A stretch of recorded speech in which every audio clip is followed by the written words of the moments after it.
Before digital nomading, my life felt like it was on repeat. I would wake up, work, eat, sleep, and then repeat. The same boring routine every single day. I felt trapped, bored, and depressed. Stuck in comfort and going nowhere. Fast forward to now, I'm waking up in new cities across Latin America, living a life I actually enjoy. 1 month, I'm hiking Machu Picchu. The next, I'm working from a cafe in Argentina. My confidence has skyrocketed. I can handle situations that used to freeze me. I've become the person I've always wanted to be. Becoming a nomad has changed my life, and in this video, I'm going to talk about how.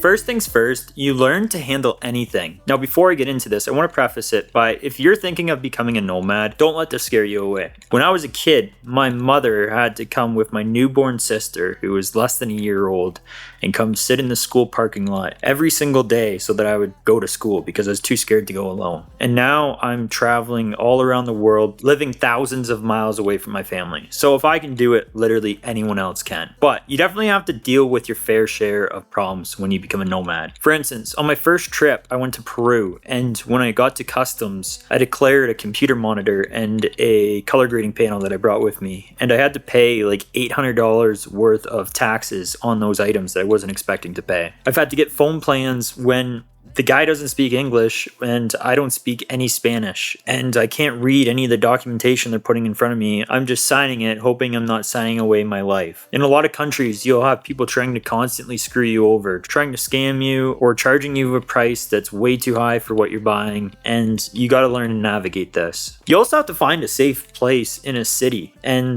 if you've never been there, that's kind of hard to do. You got to do a lot of research and see which neighborhoods are safe, and especially in Latin America, picking a right neighborhood could make or break your whole trip. You can definitely put yourself in a dangerous situation if you choose the wrong neighborhood. Along these lines, I've also had to get haircuts, and neither of us have spoken the same language, and you're just crossing your fingers that you come out of there with a half decent haircut and what you actually want. Now, if I were to think of these situations ahead of time, they definitely caused me a lot of anxiety, but as I've gone through them, I've honestly remained relatively calm and was able to navigate them with ease. And because of this, I've built up a lot of confidence. Like, I've had to take care of myself the past few years, and I haven't had anyone in my immediate area to take care of me. Like, every single situation that I've had to deal with on my own, and this has built a lot of confidence in myself. And along these lines, when you're a nomad, you also gain a lot of confidence knowing that you deal with situations quite frequently that people back home would honestly shit their pants if they had to deal with them. Like, people back home get anxious planning a 1-week vacation to another country that, might be a little bit sketchy, but they sit on a resort and they're completely fine. Where myself and other nomads are constantly doing this shit, and we're not sitting on some resort. We're navigating cities and countries that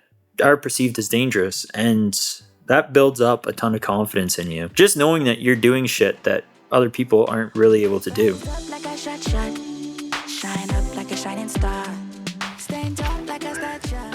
The next point is you're forced to adapt. Every time you land in a new country or even go to a new city, you're forced to discover new neighborhoods and those gyms in those neighborhoods, where the grocery stores are, where all the bars and the clubs are that you want to hang out in.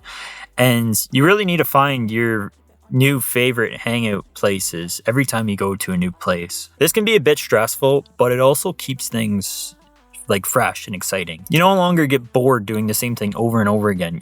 Things are constantly changing, and that change keeps things exciting. There's also different cultural things or country-specific things that you have to deal with. For instance, in Peru, I could get a local phone plan that was very cheap, where in Argentina, I could only get a tourist phone plan. And although I already got a phone plan in a foreign country, this experience was completely different. Or another example of this is every time I'm in Latin America, I use Uber. But in Argentina, the Ubers were few and far between. You could barely get one. So I had to rediscover how to get around a city as a nomad without a car. Or I even had to get back to my Airbnb when I wasn't able to get an Uber and was a little concerned about using local taxis. As you always hear horror stories about people getting scammed or kidnapped in one of these. There's other things too. Like, my whole life I've been able to drink tap water. And you get down to South America and a lot of cities don't have potable water. And you got to learn how to adapt to that. On one hand, you realize how fortunate fortunate you are in North America having potable water. And on the other hand, you realize that you're perfectly capable to live without it. There's also minor annoyances that you have to adapt to, like different countries using different kind of outlets. So you got to find adapters to plug in your phone or your computer. Different cities you go to, you have to learn what neighborhoods you have to avoid and what neighborhoods are safe to walk around in. Not to mention, every city you go to, you got to find new parks that you enjoy walking around in, and you kind of got to recreate a daily routine that you enjoy living. Each one of these things you have to adapt to. Where back home, I never really had to do this. I would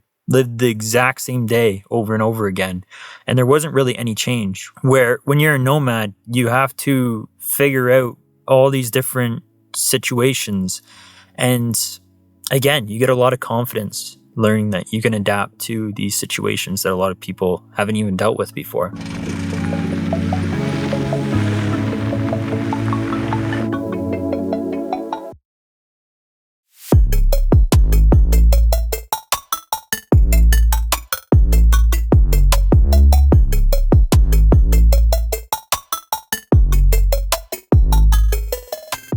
The next thing that changed my life as a nomad is realizing that safety is overrated. The problem with safety is that it kills your autonomy. When you live in North America, you're really in a bubble, and there's not really a whole lot of danger that you can put yourself in. You don't really get the freedom to make a ton of decisions. And honestly, I've kind of learned that isn't really a trade that should be made. For instance, I'll tell you a story about when I was in Peru.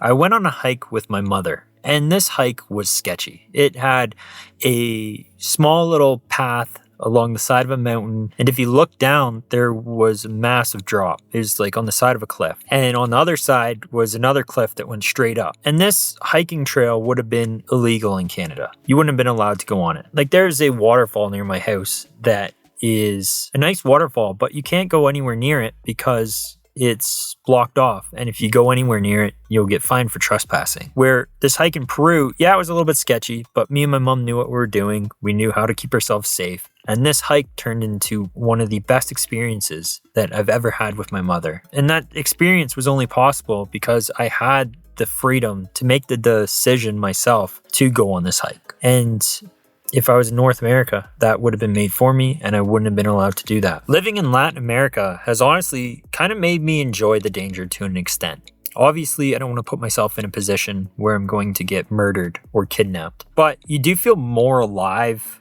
when there is a level of danger in your day-to-day life. Like, I honestly don't know how to explain this. You only really get this feeling when you live there. But part of it comes from learning to look out for yourself. And the other part comes from appreciating the moment more because you're not guaranteed to be safe. The best way to explain it is having to trust your instincts and keep yourself out of trouble makes you feel more alive, and life is less monotonous this way. There's been situations, for example, in Peru, I was following a guy with a rifle.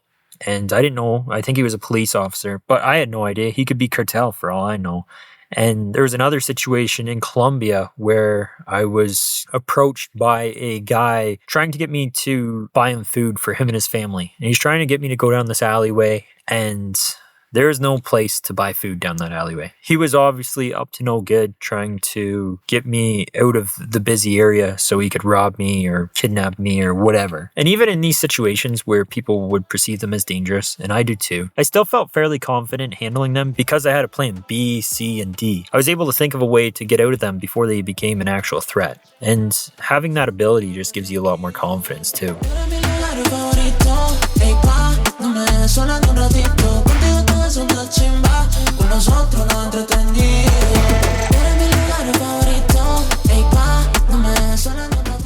Another way that becoming a nomad has changed my life is it's allowed me to reinvent who I am. For instance, if you're living at home or are constantly seeing family and friends, they have an expectation of you that is hard to change. Say you're someone who wants to start going to the gym, but you've never gone to the gym before. The version of you in your friend's head is going to be someone that doesn't go to the gym. And when you start going to the gym, there's going to be a lot of friction there that's going to keep you from changing. For example, in my own life, I wanted to start a YouTube channel for years, but I was never a YouTuber, and for me to be perceived as a YouTuber was going to cause a lot of friction, and that friction kept me from starting for a while. But when I moved to Peru, I really got to experiment with a lot of different things because nobody knew who I was there, and I could live the life that was aligned with who I wanted to be and do the things that I wanted to do without really any consequence. It's no coincidence that I started shooting YouTube videos when I was down in Peru. I was only able to do that because nobody around me knew who I was, so I could start acting like a YouTuber, and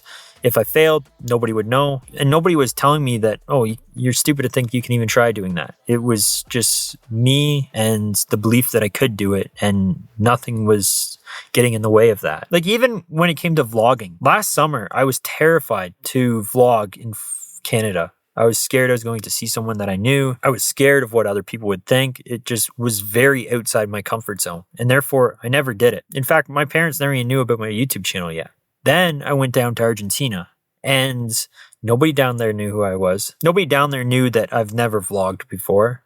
And I was able to slowly push myself outside of my comfort zones and started vlogging in parks, and then on the street, and then busy friggin' sidewalks where there's a ton of people around me.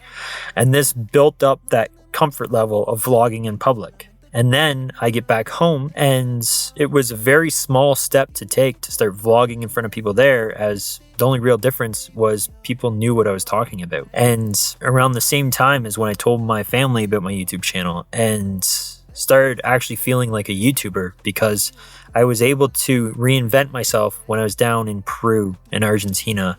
And then when I came home, there wasn't all that friction there that I was changing because I had already changed. So this is another huge benefit of becoming a nomad, and probably the biggest one that I've experienced, is this ability to reinvent yourself over and over until you find a version of yourself that you enjoy, and then there's no really consequence to just trying things and failing because nobody's ever going to know. Now, another reason why digital nomading has changed my life is because it makes me feel more alive. When you live life on your own terms and stop living it how everyone else expects you to live it, you actually start to live the life that you want to live. And when you live the life that you want to live, you start waking up with passion and enthusiasm for the day ahead. Like, I no longer dread my days. I wake up and am excited to attack the day. If I get bored of my routine, I can easily change it by going to another country or another city. If the weather is getting me down, I can easily go to a country with nicer weather. People will suffer through a whole winter here in Canada feeling depressed, and